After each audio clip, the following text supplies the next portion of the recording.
Hey everybody, this is Brian. Welcome to the 10th C# tutorial. I'm just going to make a console application. Today we're going to talk about lists, and to do that we're going to have to talk about namespaces a little bit. Now, you see this keyword namespace? What does that mean? Well, remember, we've kind of talked about this briefly, where a namespace is like an apartment, and you can only have one person of one name in an apartment. Notice how this is console application 1. There can only be one console application 1 apartment, and there is a program in the console application 1 apartment. So what this does is it separates things. So if you make a class or a blueprint, and let's say you make a class called cat, because I like cats, and somebody else makes a class called cat, well, that's going to be a name conflict. So you have to put them in separate namespaces. That way someone would go to your namespace and use your cat class, or their namespace and use their cat class. Well, you see all these using? These are all namespaces. So you've been using this all along and never known it. System, that's the core system of .NET. System collections generic, that's something we're going to be working with today.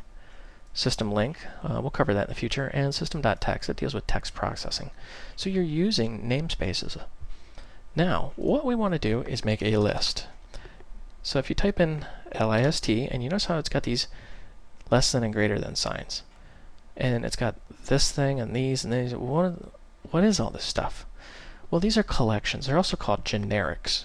And just select list with the little brackets. And then if it doesn't pop up, type the bracket. Notice how it says system collections generic list T. T is the type of elements in the list. Well, give it a type. String in this case. And then in bracket. Now we have to give it a name. This is just a variable we're making here. So we're going to say customers equal new, and then you have to give it the in brackets at the end there. So this looks very complicated, but let's review it. List, so we're making a list object. The type of things that go in the list is a string. So we're saying this is a list of strings. We're calling it customers. And then it's going to be equal new list of strings, and then we give it the constructor, something we haven't talked about yet. Just kind of click the I believe button. So what is a list? Well, a list is like an array in the sense that it holds multiple objects. You can say, maybe if I could type customers.add, and then you can add a string item, and we'll just say we're going to add Bob in here. Then customers.add Mary,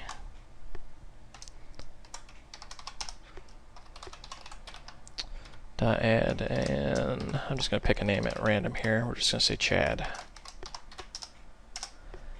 So this looks very similar to what we discussed with the array. Why would we use a list? I mean, it's got this funky looking syntax that's really hard to follow. Why would you use that instead of an array?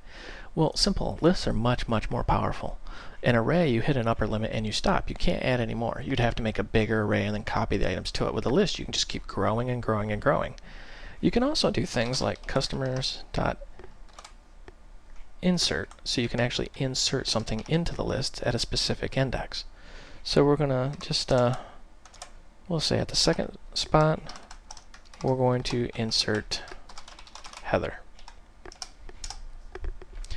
So if you're following along here, this would be 0, this would be 1,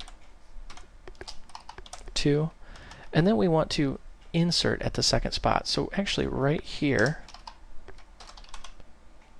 is where we're going to add Heather. So let's just say for each string customer in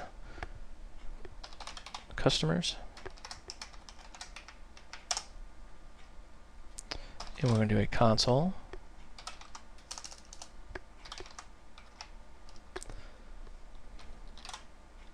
write line customer, and then of course we want our console read line.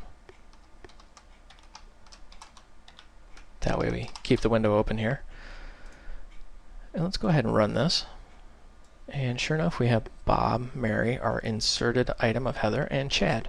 That's something you really can't do with an array. Arrays are kind of old school, very rigid, very difficult to work with, and to be honest, arrays are kind of, I want to say they're going the way of the dinosaur, but they'll be around for a long time for legacy reasons. But as you can see, a list is much, much more flexible. Now, the thing about lists is you can also make it with other things. This is also kind of a tutorial on generics here. Remember when you do list and then you have that T, you could have very easily typed int for integer. And we'll say, I don't know, let's just call this ages equal new. And then you could say, oops, ages.add. And you could just add a 10. And you kind of get the drift here. I mean, you can just, till your heart's content, just start adding things. There's no upper limit, no upper bounds. You'll just keep going and going and going. And because you give it this type, you know what type of objects it expects and what type of objects you're going to get back. For example, when we say for each string customer in customers, if we change this to an int, notice how it gets kind of angry at us. It says, whoa, cannot convert type string to int. Because remember, customers is a bunch of strings. So it knows, hey, we're expecting a string here, not an int. Why is that important?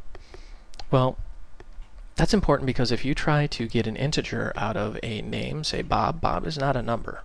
So you're going to crash your program. So it does this type checking to make sure that your program is going to be more stable. So that, in a nutshell, is the bare bones basic of lists and generics. And remember, that is coming out of the system.collections.generic namespace. This is Brian. Thank you for watching. I hope you found this tutorial educational and entertaining.